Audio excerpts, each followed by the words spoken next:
Happy Thursday. Welcome to the morning after. We are discussing episode 6 of Bachelor Canada season 3. I'm going to go through in chronological order. And there are a couple things I want to cover today that I thought about writing about in the recap, and then I decided that it would be best expressed here. And most of it involves Brittany. Okay, so I'm going to go through in chronological order. Okay, so right off the bat, we start off with Megan and Brittany, and Megan is like, Brittany said this stuff to me last night where she told me that none of the girls like me, and I don't deserve to be here, and hello, Aralano, what a cool name, hi. Yeah, and is like, none of the girls like you, and you don't deserve to be here, and in general, I don't know, this felt very fishy to me. I'm not necessarily Team Brittany. Obviously, she said something that Megan took to heart and that, you know, hurt Megan's feelings. But I'm going to get to that in a minute. Chronological order. It's just frustrating that this is all off camera. It's just sort of like there's this huge puzzle piece missing. So group date number 1. Chris pulls Megan aside to ask how she's feeling. And this just feels so brotherly to me. I really feel like Chris cares about Megan, like he's looking out for her, but it does feel platonic to me, and let me know if you agree with me. But I mean, we know that he sends her home later this episode, so it's just cute. It does feel like he's looking out for her. And so then they take their turns doing the dance, and Brittany dances, and I've got to say, Brittany doesn't bother me that much, and I've got to say, anyone's dance would seem super creepy if it were suddenly all slow-mo with like the creepy tinkly music playing. Anyone's dance could seem creepy. I don't know. Her dance didn't bother me so much. The fact that Chris did confirm that it felt uncomfortable that she was staring at him, it does confirm that, okay, so maybe she went a little far. You know, in singing, they always say that you should, like, look just over the heads of the people in the audience or the adjudicators or whoever you're auditioning for, like, never, like, in the eyes, and maybe that's something she should have thought about during her dance. Okay, so then we get into the evening portion, and Megan and Brittany are kind of, you know, hashing it out, so to speak. Here's my issue with Megan's claim. I don't see why Brittany would say to Megan what Megan is claiming Brittany said. She's basically, I'm not saying Megan's lying. I think that Megan interpreted what Brittany told her, especially since she said that's something she's heard in the past or something that she, you know, is getting over. That I think that maybe there's already a sensitivity there. I just don't see it being in Brittany's interest on any level to bring Megan down like that. Do you know what I mean? Especially if she's so fake, it's like, why would she bother? I also feel like Brittany is more subtle than that. Does that make sense? Like, I just don't see her all of a sudden when the cameras are away telling Megan all the stuff that can be used against her later. Like, it's not... If Brittany is as calculated as they claim, that is a very un-Brittany move to do. And honestly, it's also true that Megan is probably not going to marry Chris, and she ended up going home, so we know that to be true for sure, but most of them are probably not going to marry Chris. Even whoever wins might not marry Chris. So I feel like it shows how naive Megan is that she took such an issue with Brittany saying that. Yeah, I'm on the fence here. I really like Megan. I just wonder if maybe because of how she's been feeling around Brittany for a while now, she interpreted it in that way. If that makes sense. Let me know if you agree with me. And then, of course, the editing with Chris's conversation with Brittany is a disaster. Notice how they never show her responding to his questions about her intentions with him.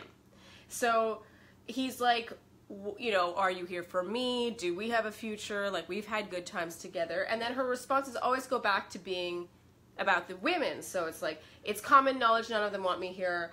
I've tried so hard to be nice to them. And here's, again, this comes back to the fact that I think Brittany is not unintelligent. Whether or not she is there for the right reasons, she is smart enough to cover her tracks, and I think that she would have answered his questions. So I felt like the edit of that conversation was sort of supporting the overall "they're for the wrong reasons" argument. You know, they were sure to show her saying, "Oh, Michael, this isn't true." Michael is the producer. "Michael, this isn't true love." You know, it sort of all lended itself to her being there for the wrong reasons, when I actually don't think that was necessarily the case. I get the impression, again, this is only based on me being a viewer and a former contestant, that she probably liked Chris fine and like would date him in real life, and she was attracted to him. I just don't think that, you know, it's true love or the highway. Do you know what I mean? Like, I think there's a lot of gray area, and yeah. I wrote that Michael's response, so Michael's a producer, when she wanted to leave and he said, "Why don't you sleep on it?" I wrote that that's very familiar, because that was, many girls wanted to leave on my season, and that is a familiar response from producers. Why don't you sleep on it? Of course, when you sleep on it, you know, you might wake up feeling a little differently. All right, so Michaela has her one-on-one, finally. And you guys, she has the same fear as Caitlin. She has a fear of birds. I thought that was really funny. These two have great chemistry. Their kiss against the wall was super hot, super romantic.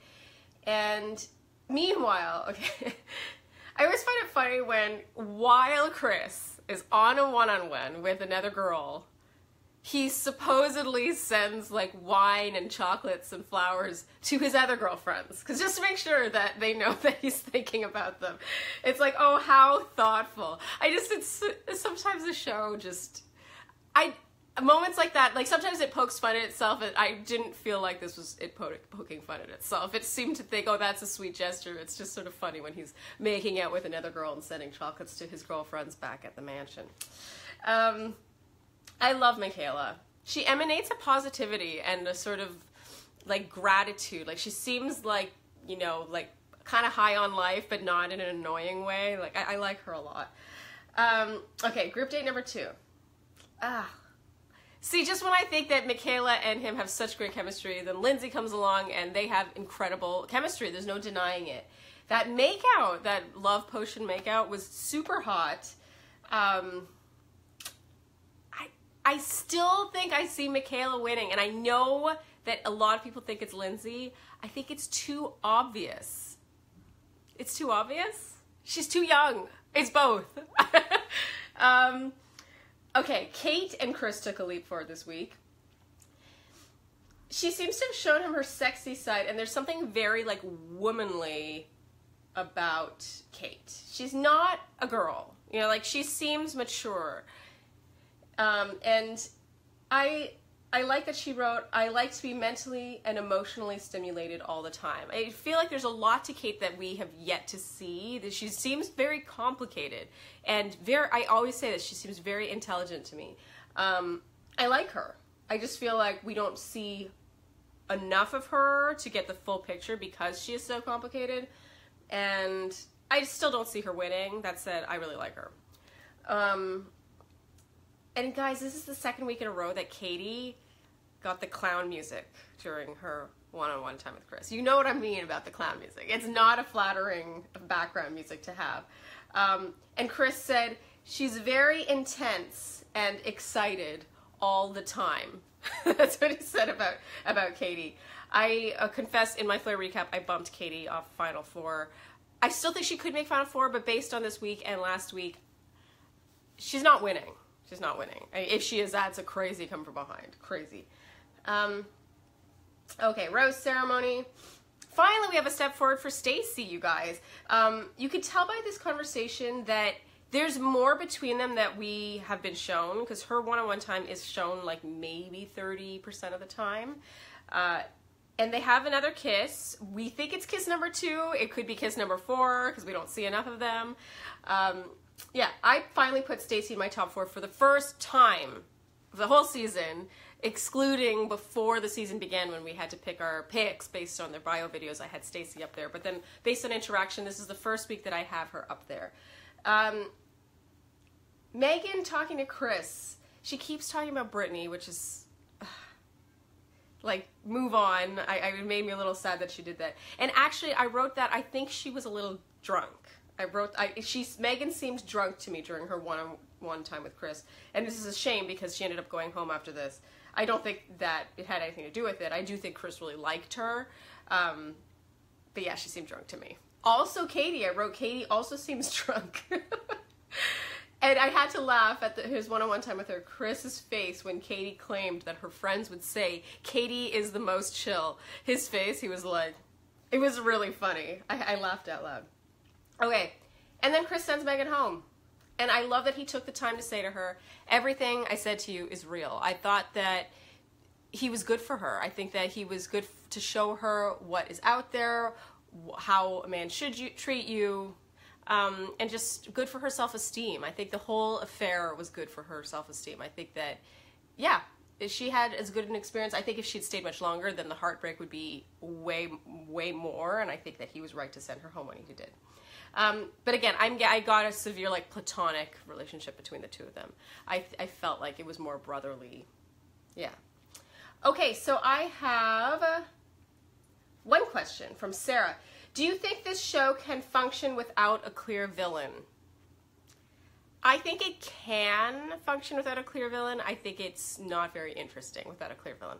I think that naturally when all the women or men live together in one space, people bond through commiseration. So they bond through being annoyed by someone who's more annoying than the rest of them. And it goes to, it really says something that when a villain does go home, there usually another villain emerges or surfaces that maybe was there all along. It's just that you were all distracted by the more annoying person. So I think it sort of happens naturally, but I think that from our perspective, it would be a lot less interesting. So, you know, we can crap all over the villains all we want, but, you know, it's way more interesting for us, for sure. And I don't think anyone would disagree with me on that. Anyway, that's it for the morning after, you guys. Be sure to read my Flair recap. I have a bit of a love fest for Chris over there this week. And yeah, thank you for tuning in, and I'll see you next Thursday for episode 7.